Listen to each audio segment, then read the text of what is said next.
Welcome back to the InGoal Radio podcast presented by the Hockey Shop Source for Sports. I am Kevin Woodley, and the fact you're hearing me first tells you that Darren Millard is on assignment. I'm here with David Hutchison, co-founder of InGoal Magazine, for episode, and appropriately, episode 300 and Dan Kluche, 339. I think that is a perfect segue to the outdoor game in Tampa Bay yesterday, where we were talking about this last week, Hutch. 6 years between goalie fights, and now we go 2 weeks, 2 goalie fights. Jeremy Swayman, Andrei Vasilevskiy, what did we think? We all had a good time. It wasn't much of a fight. It looked like 2 very awkward guys in their Michelin Man suits bumbling around out there, though, didn't it? I thought it was. So, I mean, I'm of 2 minds on it when I see these things, of course, is one is it's fun because I am a fan of some of that stuff. And 2, I see my son loving the idea of getting involved in one of those, and it makes me cringe because that's the last thing I want to see happen. But it was fun. One of the things that stood out to me, of course, was just that the referees even allowed it to happen. Again. Because so often we see those things get stopped. And they did keep their helmets on until they got away from the officials. So maybe that was a piece of it. I think that was your theory last week, wasn't it? I do think taking the helmets off early, give them an opportunity to get in there. But I actually asked Alex Nedeljkovic about that since we last talked. San Jose was through town, and he didn't think it was so much about the helmets, although he wasn't entirely sure, as the fact it happened while most of the linesmen were engaged.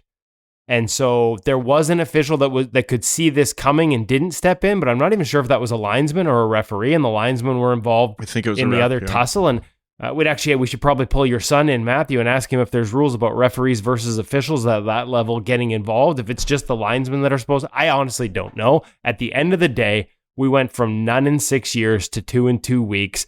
And I think from what I saw and actually read afterwards, it sounds like Jeremy Swayman needs to update his InGoal Magazine subscription, listen to the podcast a little more, because he got caught off guard about the fact that Andrei Vasilevskiy is a southpaw. That's right. That's right. He is the southpaw, although a lot of people wouldn't know it because he holds his stick in his right hand like all the rest of us, or most of us. And of course, 7 years ago now, and we're just joking about Jeremy and subscriptions. 7 years ago, Jeremy wasn't even in the league 7 years ago. He's probably still in college, but 7 years ago.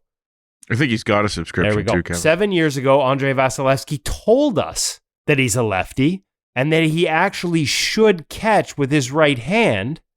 And he explained why he didn't. We figured we'd take the audio out of the archives, out of the vault, and let you listen to the big cat himself explain it, why we weren't surprised when he came out throwing southpaw, but everybody else was. Let's listen. The funny thing is that I'm like left-handed all the way. Really? So like I'll do everything with my left, like literally everything. Yeah. But so I basically should have played basically like Goalie. But at that time, because it was a Russia, it's tough time and that stuff. So we didn't have equipment. We didn't have equipment for right-handed hand goalie. So basically, I had no choice, and I just got used to play with left block. So, but really, yeah, I had never heard that before. But basically, I should have played like Goalie now. So that maybe. But we had no equipment at that time, so that's why. So there you go. Andrei Vasilevskiy should be a full right goalie. But they didn't have, and even though his dad was a professional goalie in Russia, did not have access, could not get a glove to catch with the right hand. So that's why we see the big catch with his left. And speaking of catching, Jeremy Swayman caught a few lefts. I mean, the first thing that jumps out about that is, can you just imagine? I mean, it's hard enough to become a professional athlete with the hands that you're used to working with. Can you imagine switching hands and becoming nearly the best on the planet at what you do? The second thing that jumps out at that for me is, shouldn't he be one of the best puck handling goalies in the league then? Yeah, that's because he's a natural lefty. There might be a study there on nature versus nurture. because, I don't know that was something he necessarily worked on to the same degree that we see younger goalies now, especially in North America, working on the puck handling. And it's not that it's necessarily a weakness for him, but it's not a strength the way everything else he does is. And you're right, considering the handedness. Based on hand, you might. The flip side of that, though, is I'm a natural left-handed golfer, and all I had access to was right-handed clubs. And you've seen how that worked out for me. Yeah. It's not easy to switch I hands. would say that, I didn't have to switch clubs, and I sucked just as much. So there might just be something about our relative athletic talent and the game of golf that it's more a statement of. So anyways, that was a fun one. I'm now thinking I should probably dig the audio up from our friend with the San Jose Sharks, Alex Nedeljkovic, talking about his fight. We just keep playing NHL audio at the beginning of this interview. I've got a clip there. Let me see if I can just beep, beep, beep, dig into the archives here for us. A little bit of everything, exciting, chaotic. Was that on the bucket list? There are guys that had it on their bucket list. Yeah, I don't know if it would have been on the bucket list. I don't know. It just was something in the moment, right? It felt like it needed whatever. I felt like I needed to step in. I wanted to step in there, and I didn't expect Bob to come all the way down for whatever reason, right? I just didn't think, and then all of a sudden turn around and there he is. So, and there's no going back at that point. So we've seen guys try and get stopped. Mm-hmm. I think that's a helmet thing because players can't pick up their helmets, so goalies instinctively do it, and then the referees get in. Yeah. Do you have any idea why it was allowed to go? I think it was just in the moment because it happened so fast. I had there wasn't guys were scrumming around, so the two linesmen were already in there, right? And then everybody's back was turned to the corner. Yeah. And, I think the linesman or whoever it was, Wes or Bo, they got me, the refs, they got me out of there, and everything was calm, right? All of a sudden, boom. And then all of a sudden, Bob was there. So, there was I think it was that split second that nobody had us. The chance to stop you. So, yeah, at that point, they're like, okay, we're going. I've seen a few, and I think as soon as I've noticed in those moments, as soon as a guy takes his helmet off, refs are in. Yeah. Because the rules technically say it. Right. But I think that's the thing was, we didn't. Quickness. Yeah, no premeditation. Yeah, we didn't square up, really, right? Bob came flying in, and he was just gun ho, and I saw it. That, and at that point, I think he grabbed mine, and I tried to just take it off because I didn't want it being an issue. Yeah, and then I look up and there's his still on. It's okay, I gotta get it right. Everything happened so fast. And as soon as I got his off, he kind of came up and then started throwing and shoving. So I'm like, okay, here we go. But yeah, I think it just happened so fast. Okay, so 2 fights. We're not entirely sure why they were allowed to happen, but I think despite the cringe factor, and we did see Swayman sort of getting his left hand looked at the end of it, I believe his left hand, maybe it was his right. You do worry about guys chucking knucks and bouncing it off a heavy piece of equipment. Oh, big. He's headed to the Olympics. Can you imagine? As much as the place was going nuts, 65,000 strong, and the atmosphere, and I thought they did a great job with that game, and I love that Swayman and Vasilevskiy were willing to do it. Can you imagine if his Olympic hopes, the chance to go to Milan Cortina the following week, ended because he splits open a finger in the wrong way? There is a risk there that makes me cringe a little bit, as much as I enjoyed as much as the next guy. Well, and haven't we heard people talking about some players maybe taking a pass on blocking shots these days because they don't want to miss their trip to the Olympics? Yeah, there's been some loose defensive plays and lanes not filled by forwards and defensemen alike headed to the Olympics that some coaches have noticed of late. It's but no fear from Jeremy Swayman in that one. So I don't know. Is it I've been asking goalies, because you guys planted the seed after the last fight between Bobrovsky and Nedeljkovic, and maybe this is just a Florida thing because that's where both of them happened. Everybody's just angry in Florida right now. Everybody's angry. That's right. But the trend, I started asking goalies which one they would rather have, a goal. Well, that was in the Skinner interview last week. Or a fight. Yeah, we had it in the Skinner interview, and Ned had them both, so we asked him that. So anyways, now it's going to become regular because my argument in asking the question was it's such a rarity these days to have a fight, and now it's no longer rare. So that's the only downside of this. It's cost me potentially a column down the road here. I don't think it's. Yeah, I think it's going to stay rare. It's a bit of a coincidence, I think, that we've had a couple this fast. Yeah, I just can't imagine them keeping it going. As much fun as it is for some people, just not the parents. Speaking of fun, we'll have the Olympics. By the time we talk for the next episode, it'll be just getting ready or getting started, ready to kick off. I had an interesting conversation as we sort of head into breaks, because I do think like there's a 3-week break now for goalies and players alike if you're not headed to the Olympics. I've had a lot of goalie coaches in the league tell me that when they come back out of this break, because they are allowed to practice for 7 days, there's a 7-day window ahead of the restart of the season where the guys that aren't over in Italy will be on the ice with their teams practicing. And I've had a few guys say, like, I got a guy that needs a reset. Like, it's going to be like training camp. We're going to go back to basics and we're just going to sort of grind out some details on his game that I haven't been able to because of the busy nature of the schedule.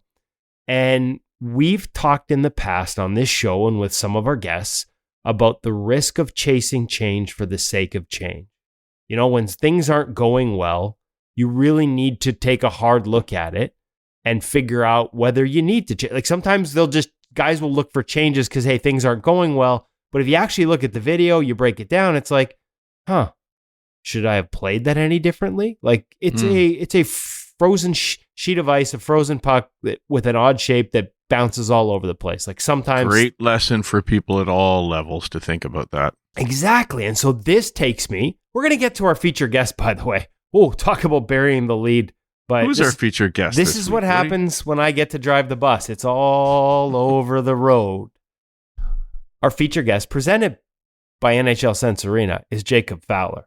So we can tie that into the former Montreal Canadiens goalie I'm about to introduce for something else. But we had a great discussion with Jacob Fowler after he got back to the American Hockey League. I got a chance to watch him play in the American League later that night, and man, is this kid impressive. But we'll get to him in a minute. That's our featured guest. Before we get to him, I had an interview with Jake Allen, former Montreal Canadien, and sort of rambling all over the place. Wasn't meant for the podcast, but one of his answers brought me back to that concept of chasing change for the sake of change. Or sometimes something gets hot as a trend, and as goalies, we all want to adopt it because the guys at the highest level are adopting it. And the importance of having a pause and asking yourself, like we talk about, tools in the toolbox, is this tool for me?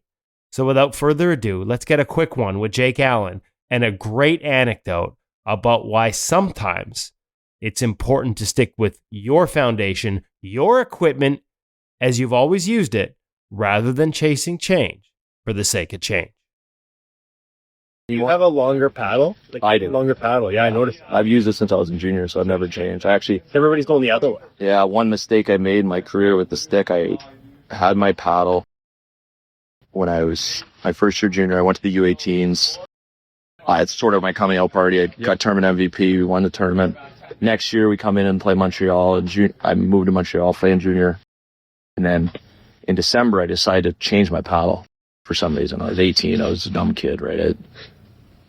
Thought I'd change my length of my paddle like 3.5 inches because I use it really shorter. Shorter, okay. And then I ended up going to World Junior Camp, and I had a great start to the year. I think I was expected to make the team at the time, and I was awful in training camp. Cheers if your host. Yeah, and I remember Pat Quinn was the coach and told me, he's like, I remember this Pat, said, son, I wanted to take you on the team because I won the year before with him, and I just wasn't good enough, and that was the reason. Yeah, and paddle, and then as soon as I went back, I swapped right back to my old one after that. It was a crazy experience. How long that is? Like just visually? It's full. No, it's 26. Hook the max. Yeah, but all the sticks are measured differently. Yeah, like you know that, right? So it's the max height. Like me versus obviously Markey, it plays a totally different style, right? Like, but it's just I can't do it because my hand is so used to that position. So it's like that's just it for me. So I've used it. I made one mistake for a month, cost me another chance at the World Juniors, and yeah. And then I immediately, once he told me that, I got back and I went right back to my other stick. Yeah. And here we are. Yeah. And here we are. Exactly. I thought that was really interesting from the perspective of the change, as you said, Woody, but it also gets me thinking about the mindset of a person when they are always chasing change. It's not just about, if your stick is different than it was before, you're not necessarily prepared to deal with it. It changes your game. It doesn't work as well for you. You end up in this endless cycle of chasing change. But consider the mindset too, because it makes you a person, and I'm not saying Jake Allen is, because this was an isolated case, but it can make you a person who is never satisfied with who you are, who is never settled with who you are, who can never develop the confidence about your ability to play the game, because you're always looking for what went wrong. This isn't working, I got to find something else. That isn't working, I got to find something else. How about just go out and play the game? Or in this case, I think this was more of a trend. I mean, we saw this around. No, and I wasn't talking about him specifically, yeah, right? Absolutely. And as he says in that clip, a great lesson that he learned early in his career, not to make changes in this case because everybody was just going to shorter paddles and he tried it at a really bad time and learned the hard way. But you're right. You're right. Like we want goalies to be open-minded to adopt new things, tools in the toolbox. Try it. See if it's for you. But it is a very fine line between that philosophy and always looking for the next thing and never really establishing in your own mind and where that confidence comes from, your foundation, what it is that makes you special. Because, especially at the NHL level, you've gotten there for a reason. I've had this conversation with a lot of guys over the years. It can be difficult at times, especially when the numbers start to slide the other way, to not look for things to change. And sometimes the best way to do it is to have a real honest look at the video and try and figure out, is there anything that I would do differently on this one, on the next one, on the 5 that went in on 20 shots the other night? Do I need to worry about it, or do I need to just go back to my foundation and keep playing?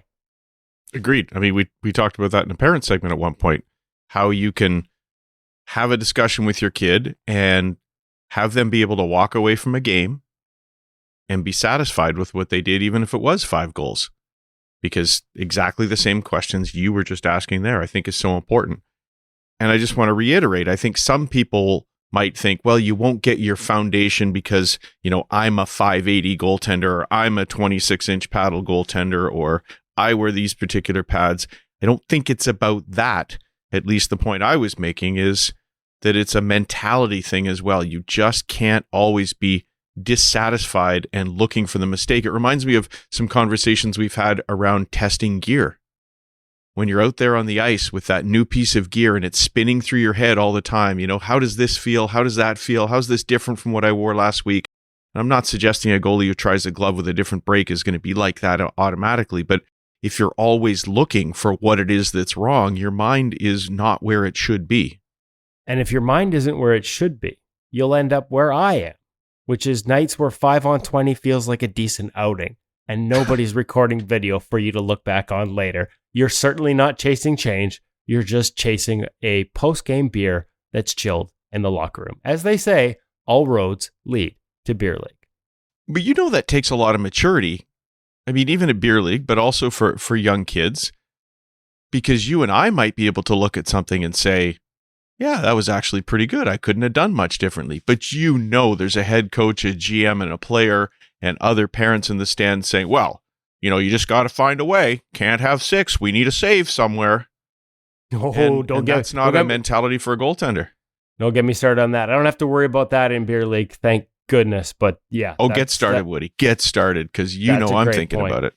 Well, listen, I mean, the key here as you get older is just to make sure you're the guy bringing the cooler. And that way they'll never look to get rid of you as the goalie. Woody, it was my philosophy throughout. Pro tips article for beer leaguers. How to make sure they don't kick you off the team by Kevin Woodley. That's right. 1, order the jerseys. Use your connections at the hockey shop to make sure you get great jerseys for your team. 2, be the team manager. The team manager that takes care of the rosters and all those things. And 3, never mind hauling in all that goalie gear and the pads and the sticks over the shoulder, including your warm-up stick. Also drag a cooler in full of liquid refreshments for afterwards. This way, they can never get rid of it. I gotta say, I was going to go to the parent segment because your wisdom was so good, and it has become one of my favorite parts of the podcast. As I said last week, the best part of the podcast, thanks to the listener that echoed that with the email. We want to pump Hutch's head up here as big as we can get it so it won't fit through doors, much like our friend at the hockey shop, Cam. His head gets a little tough fitting through doors once we made him a star. He'll sell you a cooler too. They've got some beautiful ones there. They got Yetis there. You know what? They have everything there. And I think that's an important thing to remember as we get set to introduce this week's gear segment, brought to you by the Hockey Shop Source for Sports, thehockeyshop.com. We're going to talk about Vaughn ION chest protector. We've had our eye on the pads, the gloves, and the pants with the pee-pee protector last week. Now we're going to the chest protector. But before we get there, you're right, Hutch. Whether you need Olympic jerseys from almost any country, they've got them. Need a cooler? Yeti? They've got that. I talked about the jerseys. No exaggeration. The jerseys that I had done for the beer league team, I'm pretty sure kept me on there for a full decade because they were so nice. Couldn't get rid of me after I pulled that off. Team sales at the Hockey Shop Source for Sports is exceptional. They do major organizations, whether it's hats like our InGoal hats, hoodies to match your team jerseys, or head-to-toe socks, uniforms, you name it, they've got it. If it's for a team of 20 or an association of 20,000, they will take care of you at the Hockey Shop Source for Sports. I don't know if there's any associations that big, but I know they work with the biggest ones in Canada, so I'm guessing they've got some big orders. They will get you taken care of and squared away at the Hockey Shop Source for Sports. And of course, not to be outdone and forgotten, over in the goalie department, our friend Cam Matwiv has got you covered with items like the new Vaughn ION chest protector. And a reminder, when the new stuff comes in, the old stuff goes on sale, including all Vaughn SLR 3 and 4 remaining inventory. So without further ado, let's go to Cam and find out about the Vaughn ION chest protector. Welcome back to the Hockey Shop Source for Sports. We've been doing the Vaughn ION Pro Select. Cam has yet to tell me what the other levels will be, but this is the Pro Select. Remember, he is in fact useless. Really? Yes, but maybe you can help me with this one because I know nothing about it. So chest protector. Already done the Proving pads. my usefulness. We did the gloves. We did the pants. Make yourself useful and tell me about the chest protector. Wow. Don't make me go again. We have the new ION Select chest, replacing the older SLR4 from Vaughn. So this basically ION replaces the SLR line. Yes. We haven't already established that. Yes. So what's changed? What's a little bit different? So stock off the bat, you still have a similar shape and overall profile we didn't get in that SLR4 chest. So Really rounded at the top, like a lot of segmentation. a lot of segmentation, but still maintaining good adjustability. So we still have the Velcro straps at the top there, being able to open that up a little bit more. One unique option, since we are on the talk of shoulder floaters in particular, You can order wider ones. you can order wider ones at custom. How much wider? Wider. Wider. Wider. Wider. What did I say about Cam? Segmented front plate. So you can tuck in the sides, but leave that front flap over top of your Partial tuck. partial tuck. Partial tuck. Half partial to a half tuck. Half tuck. Partial to the partial. Still have that strap at the front to be able to tie your chest down too as well. So everything's still there. You still can fully tuck this if you wish. Oh, I like when you get the buckles. So suspenders up and over top. That is an option to be able to pop them over your shoulder floaters. And you can Just tie them down. Yeah. keep in mind, again, you're taking your shoulder floater and making it droopy droop, which, I mean, hey, personal preference. Technical term, droopy droop. Droopy droop.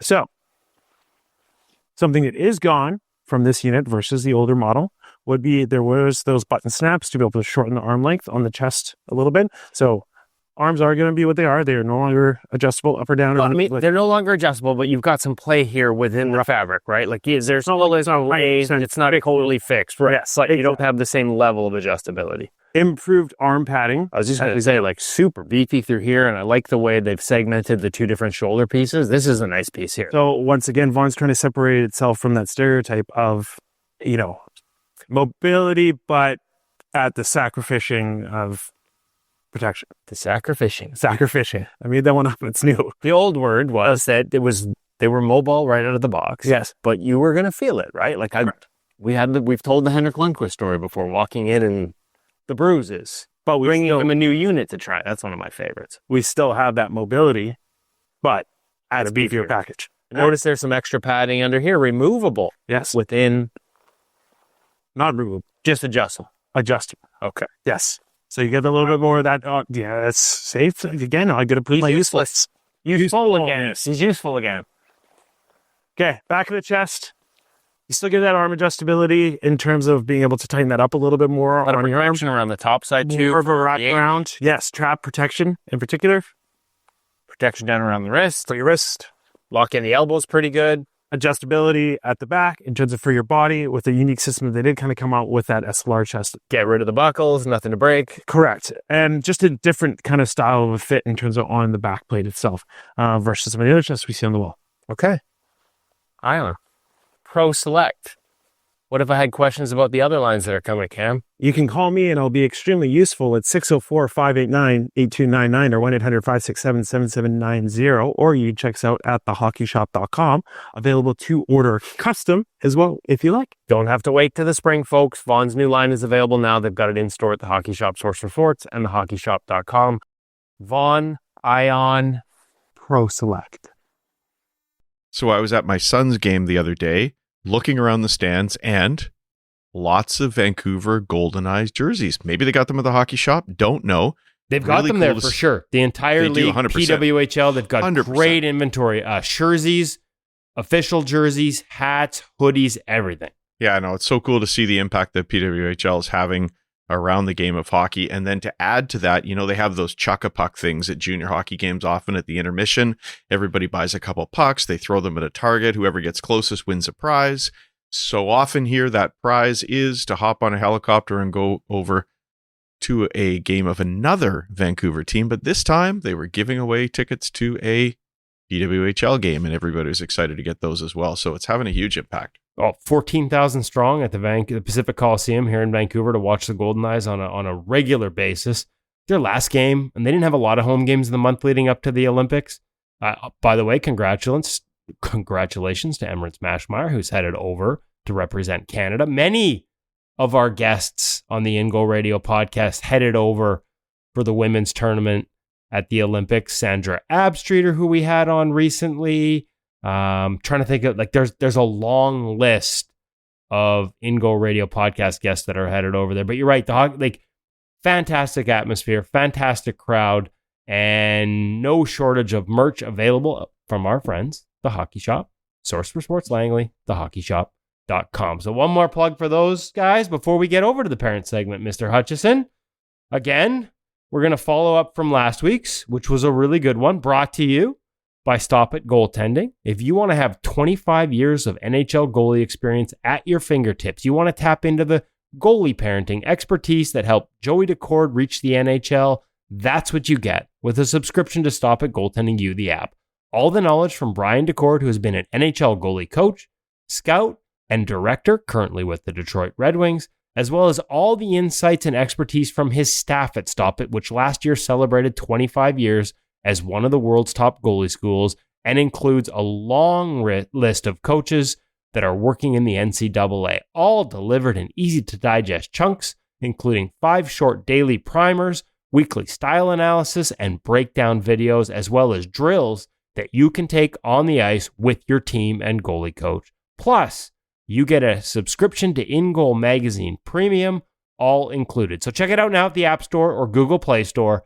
Stop It Goaltending U, the app, and get yourself a InGoal Magazine subscription when you order. Hutch. Woody. Last week we talked about, it started from a question from a parent about their child getting some, let's call it vague feedback from a coach, and had some advice for how to deal with that. And part of it was helping the child to advocate for themselves. But we didn't get into a lot of detail. I promised I'd come back with a few tips for how you can help your child in that regard. I call it support rather than fighting their battles. And what I would say is one of the most important and admittedly uncomfortable roles for goalie parents is knowing when to step back without abandoning your child.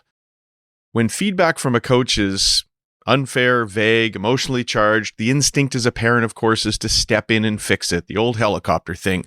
We want to explain to the coach. We want to defend our child. We want to restore, whatever balance was there before. But as the goalies move up, that instinct often works against the very independence we want to build. And heaven knows that the coaches and GMs could even hold it against your child if you're jumping in there trying to save them. So the long-term goal here isn't to protect our child from hard conversations. And I think this is a good lesson for life, not just hockey. It's to help them learn how to handle those hard conversations. Now, how that looks, of course, depends on the child's age and their maturity. For a younger goalie, who often don't have that courage or even the language to have that conversation, they're not ready necessarily to advocate for themselves, and that's okay. That's normal. Expecting them to handle adult level feedback on their own it's unrealistic, but you should just go with them as support. But the key is letting the child lead the conversation when they are able, with the parent, you, there to help them translate, clarify, or step in, but only if needed.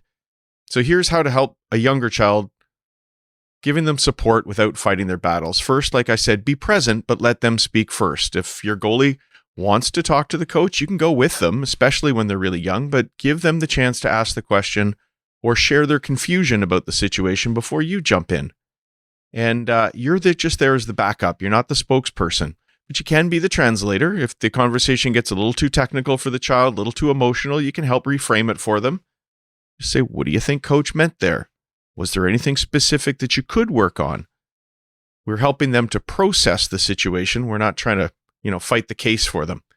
We can also give them words before we run off and give them independence. Courage comes after they have the language. So parents, you can rehearse some simple, safe scripts at home. Can you show me what you want me to do differently? Is this about the games or the practices? Remember, we last week been talking about a child accused of losing his work ethic. And even if they don't use the specific words yet, they're learning through conversation with you what advocacy can sound like. You should also normalize the fear, but not take away the challenge. You can say, look, it's okay to feel nervous talking to your coach, but you shouldn't say, you shouldn't have to do this. One of them builds resilience, the other builds avoidance, and that's not what we're trying to do.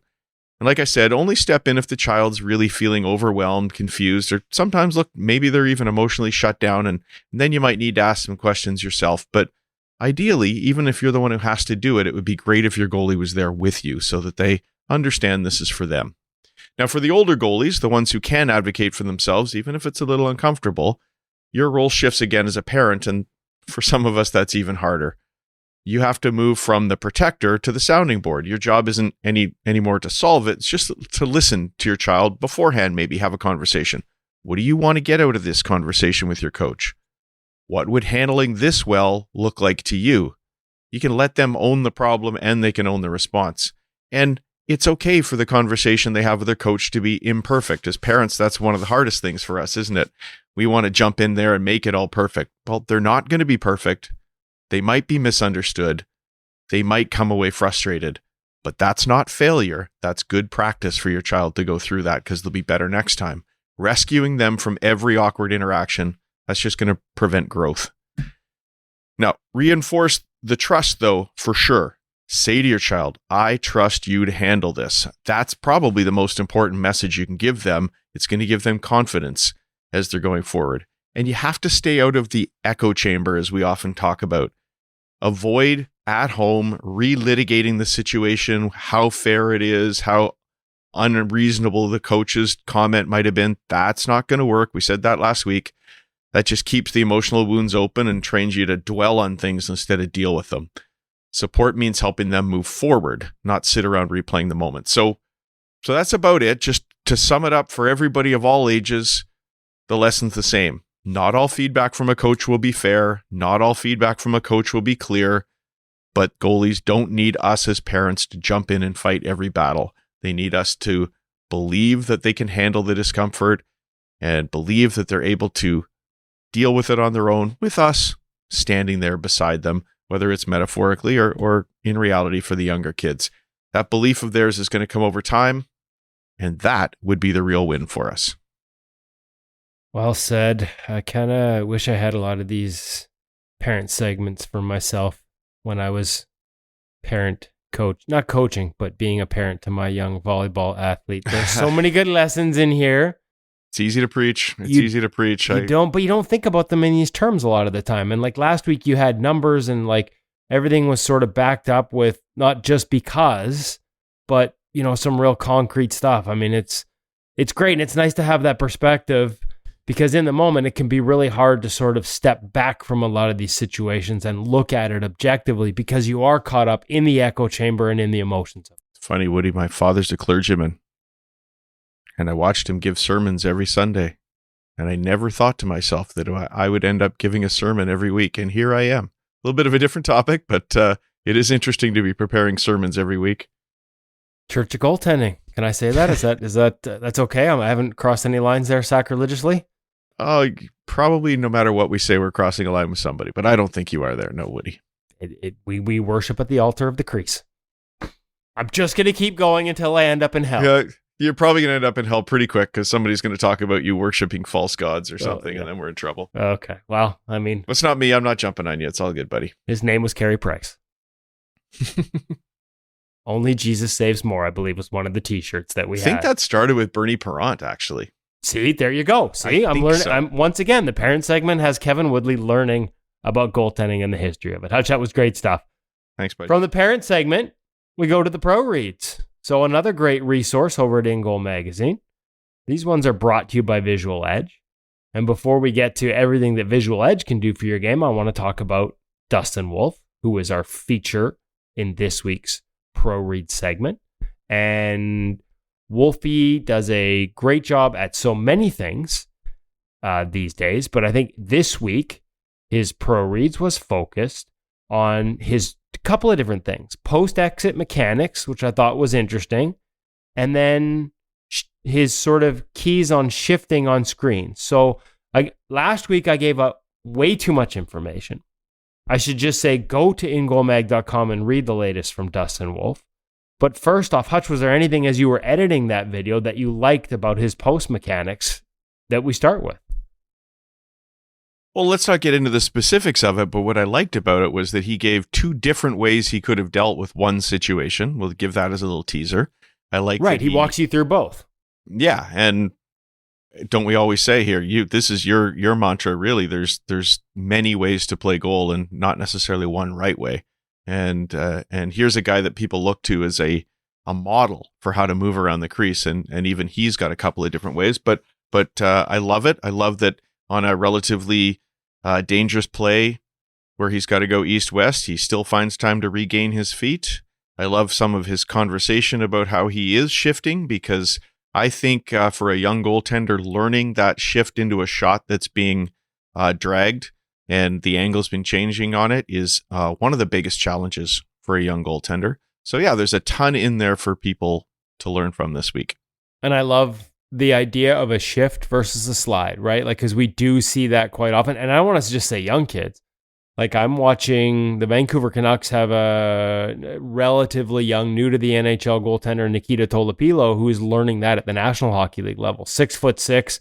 When he is subtle with his shifts and stays in the net, he is incredible. When he starts sliding and chasing some of those plays a little too much, pretty soon none of that 6'6" frame is actually between the pipes relative to the puck. So it is such a subtle thing. It's important. And having a guy like Dustin Wolf walk you through it, especially as a quote unquote undersized goalie who can't afford to commit too early and needs to do more shifting, I just think it's a great lesson, and it's all there as we have every week in the ProReads at ingoalmag.com. Hutch, you had something you want to throw in there before I get to our friends at Vizual Edge? For sure. I just want to mention that this is the first of our ProReads that is showing up in a new format. We've redesigned the site completely, re-engineered the site completely, but some of the internal content, the individual articles, will take time to move along the road with the rest of it. But Dustin Wolf is the first one of the ProReads, and there's a few things in an individual ProRead I'd like people to take attention on. One, there's now a search bar in there, so if you're in there, you're looking at Dustin Wolf and you're thinking, gosh, there was another one of his I wanted to see, just type it in real quick and you'll find it very quickly. At the top, if you're a mom or a dad reading this and you quickly think to yourself, I want little Johnny or little Susie to be able to watch this, there's a little share button up at the top, so you can send it along to them. I really encourage you to do that. And then just a reminder that the ProReads main page that you get to from the front of our website has got all sorts of ways of searching through the individual ProReads. You can look by topics, you can look by goaltenders, you can just look by specific terms. You can hide the ones you've already read so that you can find the next one and get credit on our tracking system that looks after how many ProReads you're on a streak of reading. Just a whole lot of cool stuff going on the site these days. A lot of it revolving around one of our favorite topics, which is ProReads. So do have a look and let me know what you think. If there's anything you think we should do to make it better, let us know. Where can they let you know, Mr. Hutchison? Oh my gosh, let's go info@ingoalmag.com. There are so many ways to get a hold of me, but yeah, please do that. And the last one, by the way, I need Kevin to get in there and do a little bit of tagging of all these things for me. But if you do happen to search under a particular topic, say breakaways, you might also get the option to find some pro drills that match the pro read that you've been looking at. So lots of cool stuff in there for coaches, parents, and goalies. Speaking of cool stuff, do you want the puck to look like a beach ball? Every goalie has that night. We all know what it's like. Puck looks huge. You're ahead of every play. You feel calm, patient, in total control, much like how Dustin Wolf plays. Then there are the nights where you're a half step late. You see it, but you don't really see it. You're reaching, you're guessing, you are fighting it. That's not your technique. That's your eyes and brain not processing the play fast enough. Visual Edge fixes that. It measures how well your eyes track and process the game, then gives you a custom plan that trains improvement. 3 15-minute sessions a week, on your laptop or tablet, even lying on the couch. It's what NHL goalies use to make the game slow down when it matters most, and you can get it at a discount using the code InGoal, INGOAL, all caps, or if you're an InGoal Magazine Premium member, just log on to any ProReads and it will show you our member exclusive double discount code to save even more on Visual Edge. Visual Edge helps you see the puck and the game better.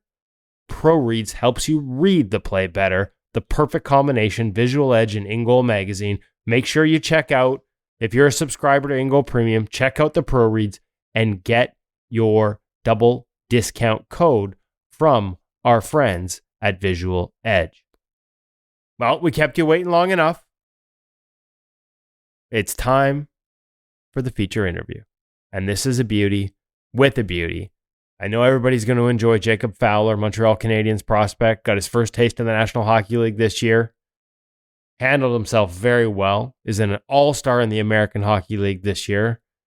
Fantastic approach, fantastic background. And man, I got to tell you, did I love watching this kid play in that one game I got to see live in the American League. Just, to be honest, his save execution, patience, and edge work, setup, and just the way he handles shots, the way he uses, reminds me of Ilya Sorokin. Like there's a smoothness and a calmness to it that is just chef's kiss. But before we get to the feature interview presented by NHL Sense Arena, let's hear from Mr. Hutchison on our friends over at NHL Sense Arena.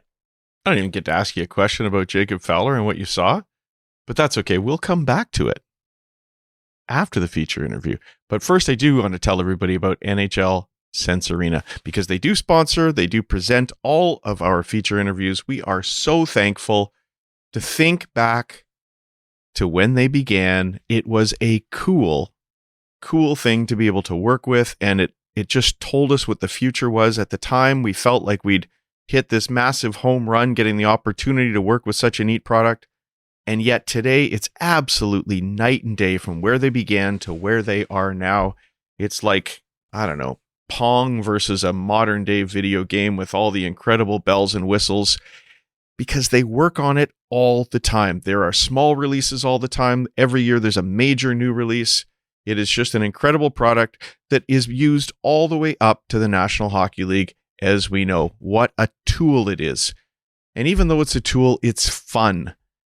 We love to play with NHL Sense Arena because we got to remember hockey is about fun, and it's why we play the game. And NHL Sense Arena is no different. You put that headset on, you can walk into your favorite NHL team's dressing room. You can play on an outdoor rink or in one of the rinks that you've dreamt of playing in as a child.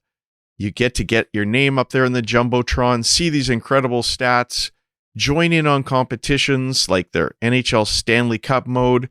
There's so many things you can do with NHL Sense Arena that keeps that game fun, all while you're training, while you're learning, while you're becoming a better goaltender. And that's what we all hope for as parents for our kids. And as beer leaguers, we want to get better as well. It's there for everybody. So if you want to put more fun in your game while you're becoming a better goaltender, head over to sensearena.com to learn more and use the code IGM50. I think we're actually going to have more NHL adoption of NHL Sense Arena over the Olympic break. I've been talking to a handful of goalie coaches as they come through town about the difficulty of getting back up to game speed coming out of this break for guys, even with 7 days of practice, because the reality in practice is, yeah, okay, we can talk about doing screens, but nobody's hammering away from the point at the risk of hitting teammates. Nobody's going to the net with the same type of determination and authority willing to eat those shots when it's their own team, when it's just a practice situation. It's really not realistic. And it's so realistic in NHL Sense Arena that I think you're going to see more guys. They've been sort of humming and hawing like, hey, is this the time to give it a shot? Let our guys see some pucks through traffic without putting anybody in front of them at risk as they get comfortable. They'll be getting comfortable on the ice in practice, but can we get them up to game speed with some virtual reality? So it'll be interesting to see how many guys come out of it that are talking to me about it now, come out of it having tried it over the break, coming out of the break, and whether they see a major difference in it. I can tell you, my friend Mantar Bandal, who is the play-by-play for Hockey Night in Canada Punjabi, he loved it. Finally got it after listening to us talk about it all these years, and his exact quotes, NHL Sense Arena is insane. Finally got it, and I am blown away. So that's the type of reaction you get from NHL Sense Arena, which reminds me a little bit of my reaction watching Jacob Fowler, our featured guest, in the American Hockey League recently. Let's hear from young Jacob Fowler. A great background, a unique background, comes from a non-traditional hockey market, and I think a lot of his passion and energy for the game comes from that. I think it comes through in this interview as well. Let's listen. First off, congratulations on the American Hockey League All-Star Game. That's a big one at a young age. It's cool. I found out a couple days ago, and it's hard when you're up there and they tell you because it's conflict of interest, but it's an honor, like, to be here and in this organization. It's not, usual for a lot of rookie goalies to be able to do that, and it's just kind of a reflection on the whole organization and everyone in this room, because our coach touched on a lot. You don't do that without everyone else in the organization and on your team. How is your, a lot has been asked of you at a very young age. You've accomplished a lot at a very young age. How has your game evolved as a pro in the last year and a half? Because it is a bit of a different game from college. What kind of things have you paid close attention to? What kind of things have changed? What kind of things are the foundation that never changes? Yeah, I think first and foremost, the thing that never changes is you're always the goalie first. I kind of grew up in a non-traditional hockey market, didn't have a lot of ice time availability that from a young age, I just played other sports. I was kind of taught to just kind of play what was available to me. Being from Florida, hockey is not a very big sport. And, I played basketball, soccer, lacrosse, baseball. Like, hockey was kind of on the side, on a day-to-day basis when I knew that was my priority going forward. But it just forced me to cherish every opportunity I got on the ice. And I've brought that with me through junior, through college. And I think that's kind of what's allowed me to play free and kind of just play with that kind of young heart and young mind that I try to play with, because I loved the game. My favorite goalie growing up was Fleury, and you see the way he just approaches every day. Being in pro hockey now, I have more of a taste of it. It gives me even more of a appreciation to see the love that he brought. And technicality wise, I feel like the game is, it's so fast. Like, you get in the NHL, you get in the American League here, guys, can make high end plays every single night, and it's more just being ready. You can't really think during the game. Your preparation's done ahead of time, and it kind of gives you that newfound appreciation that you go out and kind of just play fun and play free, and it's just decision making at that point. It's not really thinking too much. I was just gonna say, like, that balance between, because obviously as you get older and you evolve, guys ask you to do different things technically, tactically, and yet that freedom.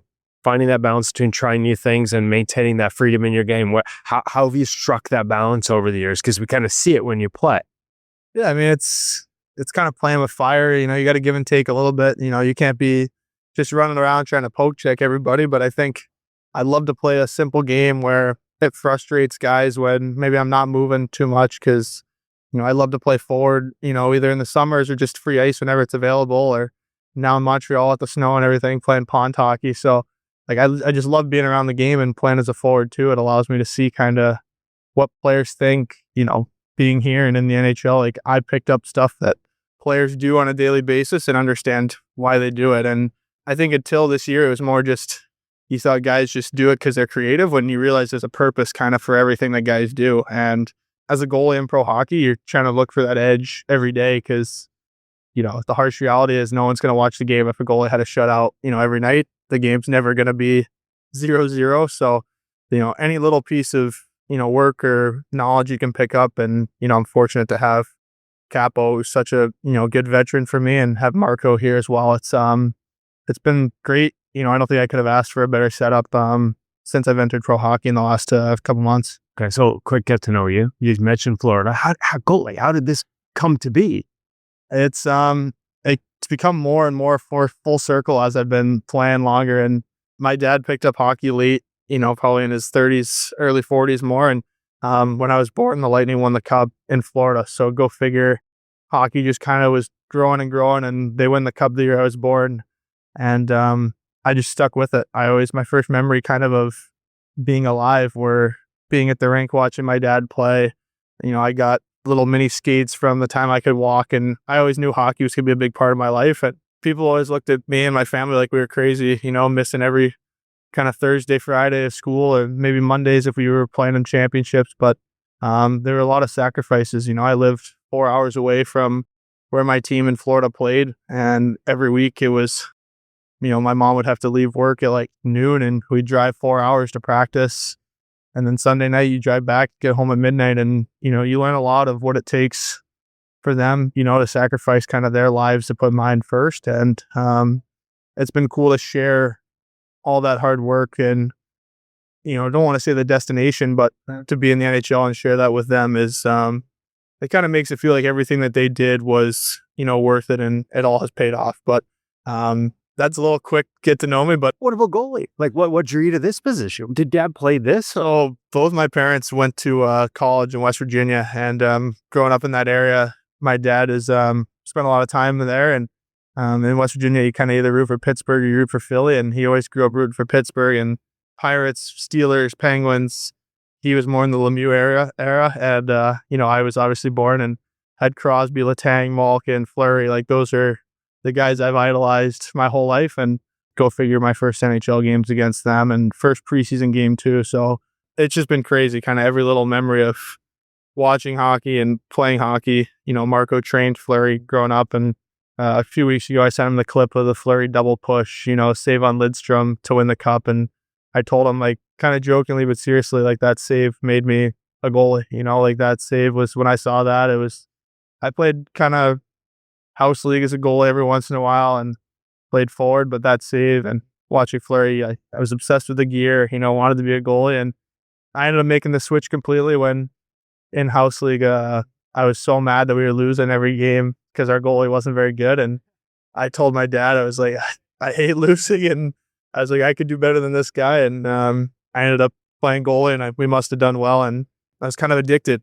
And It is addictive, is it? getting more into the detail stuff, but this is the fun stuff. This is stuff part people like. I don't want to get in trouble with Bauer. They treat me really well and have a good partnership. But I grew up wearing, again, I was a Fleury fan, and the Reebok Revoke, when those were out, I think it was something going on. I had like a doctor's appointment. I really didn't want to go. And my dad was like, if you go, I'll buy you the Reebok pads or whatever. And I ended up going, and they took care of everything. And I ended up getting a set of pads, and it was kind of, the rest was kind of history from there. I knew I was going to be a goalie, and there's been bumpy spots, but it's kind of just part of the journey, and have been loving it. Okay, so not traditional market, probably not a lot of coaching access. I know your parents drove you to a lot of different things. Like nowadays, like kids get goalie coaches at like 7, 8 years old. What was your experience, and how did you go about learning the game? Like, were you just watching Flower out of joy? Did you start to look for things like the double push? What kind of things, where did you sort of start to develop how you play the game? I mean, yeah, I always watched a lot of hockey. Like, my dad would always subscribe to the NHL app or whatever, and you could kind of watch from any angle of the game possible. And it was like, I love the overheads. that was what it was. Like, it was a lot of the overhead stuff where you're really just watching the crease. And but beyond that, I loved hockey. Like, I felt like that was kind of my, like, who I was, that not a lot of people where I'm from understood it. And, I felt like I did, and it made me different. And, growing up, the dream was always to play in the NHL. It was never to play in college or do whatever. It was just I wanted to be in the NHL and be a goalie at that level. And my dad was a big proponent. He would always have either phone videos or something. And he didn't want to make it too, like he was doing too much. Like he kind of wanted me to figure it out on my own. But if I wanted more, he would help me do it. And some nights we would sit down at the computer and he would show me clips when maybe I was 9 years old, but it was like nothing serious, any little video that he thought could help me be a better goalie. But it was really just, I was self-taught. I was really obsessed with the game. Like, again, like my earliest memories kind of hockey is, you know, where my dad worked was right by where I went to preschool, and he'd always let me play on his phone and kind of watch YouTube videos. And there's a couple Crosby or Lemieux videos he'd always show me. And it was more just, there was really no technicality to my game. It was kind of just, there's a puck and I was the guy who wasn't supposed to let it pass me. And I was kind of just, as I got older, it was a little bit more and a little bit more each year. And not to say I never had any goalie coaching. I would do a couple clinics, but it was never, I never had one set goalie coach that I worked with. And playing for the Florida Alliance, we would only do tournaments, you know, once a month. So you only had once a month where you were really playing games, and it'd be 7-8 games packed into one weekend. And 3 weekends out of the month, you'd be traveling, like I said, 4 hours for practice. So if you put it all together, I was really only skating, you know, 9 practices a month, you know, which looking back on it, I was always looking for more ice, when it kind of allowed me to become a better athlete. Like, I feel like part of my game now is that I can kind of make unorthodox saves at times of need, not just because I feel like it. It's more just, I can be simple, but if there is a need to make a crazy acrobatic style save, you know, playing different sports, and my brother played baseball growing up, like just stuff like that. When I go home, there isn't a lot of hockey. You can kind of get away from the game, but also kind of just be a kid and really enjoy it, because the game's supposed to be fun. And that's kind of what I try to spread to the game. Have you read or seen some of the stuff about Fowler talking about fun and how bad? Like, it's funny. I just talked to Gustafsson a couple of weeks ago,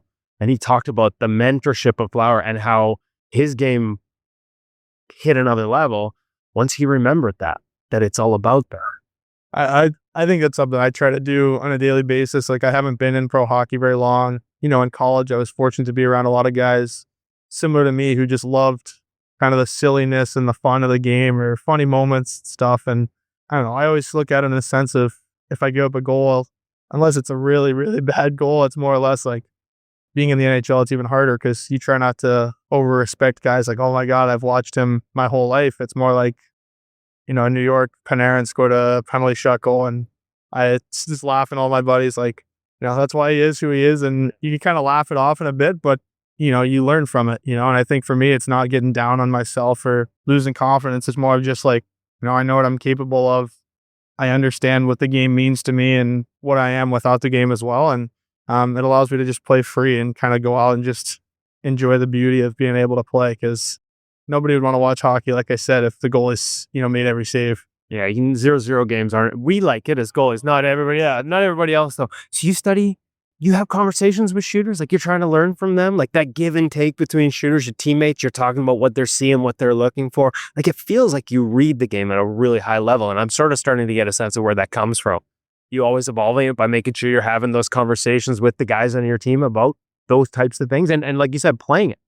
A little bit. Like, I think a lot of it just goes back to, you know, I didn't have a ton of goalie coaching, like I said, growing up, that I really never had a ton of confidence that I had elite technical skills. You know, it felt like for me, when I got to kind of U16 to maybe going into junior, it was like, hey, maybe I'm not as strong with my feet as other guys are, but I feel like I can read the game and be more simple, that I don't have things that are moving parts. And I think that basis of when I realized, like when I was 15, 16, like, you know, it's really bad to say, but it really helped me mentally understand what I was giving up, versus I feel like a lot of guys nowadays think they need to make every save perfectly rather than just keeping the puck out of the net. And I think for me, I was never going to make it look beautiful. And like, it wasn't going to be something people wanted to post on Instagram for highlights, or, you know, you always see like the videos that are just supposed to look cool on Instagram. And, you know, once I kind of got that through my head of, hey, maybe I'm not going to look the best on video, but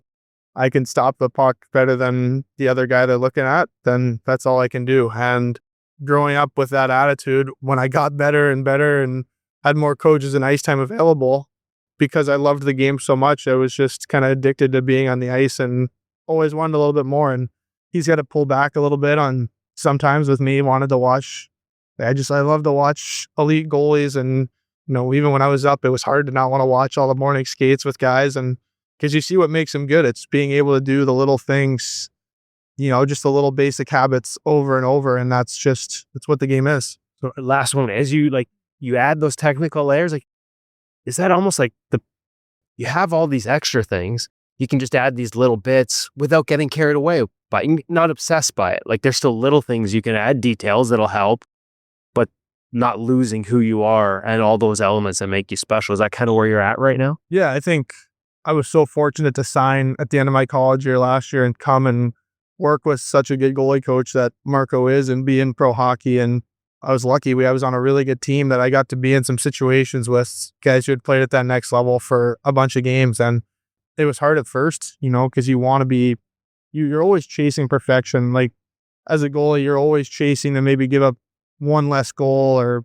make one more save a game, it's hard mentally. When for me, I was a young kid, I was 20 years old. I thought when I signed that I was ready to make every save in pro hockey, and you get to your first practice and you kind of get lit up pretty good. And you kind of have a decision to make of whether you're going to go down or you're going to get better every day. And he's been great understanding that it's very process oriented.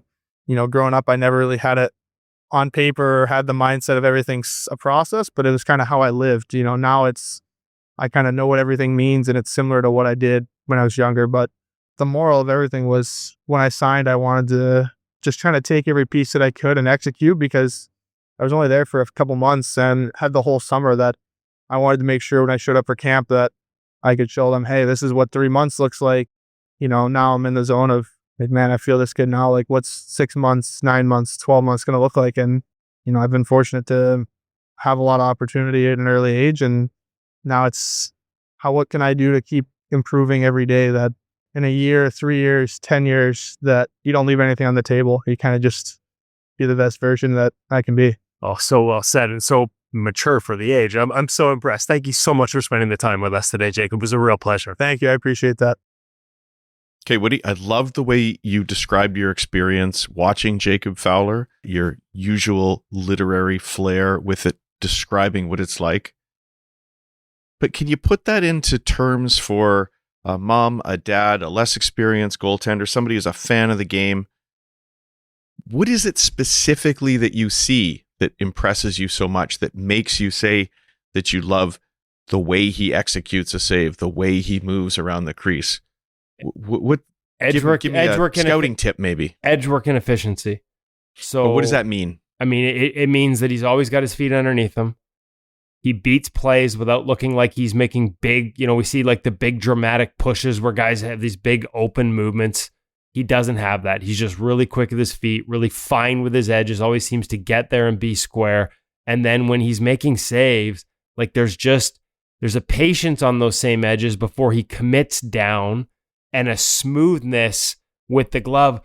Jonathan Lekkerimäki, who scored the other night on Joseph Woll against Toronto Maple Leafs from just above the hash mark with just a wicked shot. Like the one thing this kid does, he's not established as an NHLer, but he was drafted as a first rounder for the Vancouver Canucks because of how well he shoots. He absolutely walked into one from just above the hash marks against Fowler, labeled it top glove, and it's almost like he didn't move. It was just such a small, short motion to cut it off. Not a lot of like dramatic, extra wasted movement, just a lot of efficiency. And it reminds me a little bit of Sorokin and when he's on, this is going to sound cliche, but he just makes it look easy because he's not opening, he's not chasing, he's not trying too hard. It just looks like he's letting it come to him, seeing it, and just trusting the reactions and trusting that, hey, if I'm in position and my feet and my edge work have gotten me there, then my hands don't need to be dramatic. I don't have to reach. That puck is coming at me, and it doesn't require a big dramatic open and close movement for me to access it. Just And listen, like, it might have been the opponent. It might have been a night where he was beating every play and he never got behind on anything. And obviously at the American League level, coming off a stint in the NHL, maybe the game slowed down for him that night. Whatever it was, it certainly reminded me of Sorokin, who, as we've said, is not just our Vezina winner through the first half plus of a season, but our arguably an MVP in the National Hockey League. I see that. Doesn't mean there's not things tactically to work on. There were a couple times where he was in an overlap, pass went across. As a matter of fact, Lekaramaki scored a goal, and he almost got there. And I would argue, in going back and looking over the play, that if he's not overlapped outside his post, he does get there, because the extra foot and a half that he has to travel is the difference between it going in his glove and going a couple inches past the edge of his glove. Screens, managing traffic. There's tactical elements that with experience and time he will improve and get better at. But just that efficiency off the release, the way he moves around the crease and sets himself up to look so calm and patient. I think it's largely footwork, but then the patience with the hands on top of it. It was just, like I said, I was standing behind his net pretty much the whole time. 2 of the 3 periods, I just went behind his net, parked and watched. And just an absolute pleasure to watch him play, and just makes me think there's a really bright future for this young man as all those other sort of dots and patterns get connected. And I think some of those things you pointed out there, they have sort of knock-on effects that I don't think people realize. Somebody might say, well, I don't care how he makes the save as long as he makes it. I love those flashy saves. They're really exciting. But when you have that efficiency of movement, and when you arrive early and you're set and square and you're able to be calm about it, well, then there are fewer rebounds because you're able to control the puck far more than another goaltender. You've got time to think about what might be happening on that next save. It's not just about making the one save. We often hear coaches talk about, when you see a goal, it's not what they did on that individual play. It's what happened in the 2 or 3 steps before it. And a goaltender like Jacob Fowler, if he's moving the way you're describing it, is giving him a chance further on down the line as well. I mean, every time you get to one play early, you're less stressed. You're not under duress. You don't add tension into your body, but you're also able to look. Not that a guy at the dot, you're not scanning the zone when a guy's got the puck on his stick at the dot and his head up. But if you're setting early and he decides to pass off that, you just have you have the ability to sort of have more options. Visual awareness. Like, everything just sort of, the game slows down because you've sped up to each spot in a way. And when Fowler doesn't, it doesn't look like he's panicking to get there. He's just, Demko's like this when he was healthy and at his best in Vancouver. He was never behind a play. And he had elite visuals that allowed him to stay ahead of it. Fantastic footwork. In his case, the movements were more explosive, bordering on violent. And you got to wonder if that's part of why the body hasn't held up. But it fueled that vision, and that early arrival fueled everything into his next movement. He was always ahead, which allowed him to sort of process the play, look patient off the release, or be ahead of the next pass because he's not panicked getting to the last one. And at the end of the day, I've worked really hard to try and describe it for you, but it just put a smile on my face to watch it. I've had to think about it a little more because of the nature of my job, but when you're watching it, it's like when you're watching Sorokin. When he's at his best, you just know it's good. Everything looks easy. And sometimes that is a cliche, but sometimes there's a reason for it. And so I went looking for the reasons, and that's what I saw in Fowler's game. And it's exciting. And as you got to now meet the young man through the InGoal Radio podcast, he's already got a ton of fans in Montreal. The future is bright. And I think we gave you a little glimpse into some of the roots that sort of made him who he is, not just as a goalie, but the way he approaches things as well. And it's an exciting time for him and for the Montreal Canadiens in the future. Isn't it great when we've got new young goaltenders coming into the game and things are changing up? Think back to when we started all this 16, 17 years ago. What a changing of the guard, and it just keeps everything fresh. New guys, new ways of playing the game, new women now with the PWHL. I just love how the game and the sport just keeps evolving. You know what was the same though, buddy?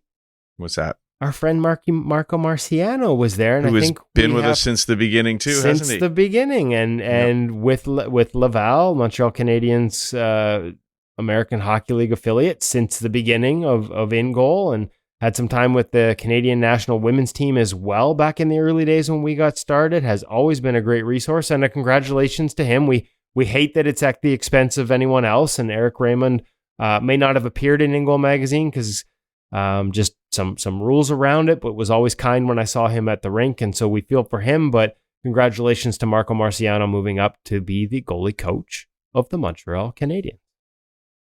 So excited for him. He's had such success down in the American League with a number of these young goaltenders. So great to see him be able to make the transition with them.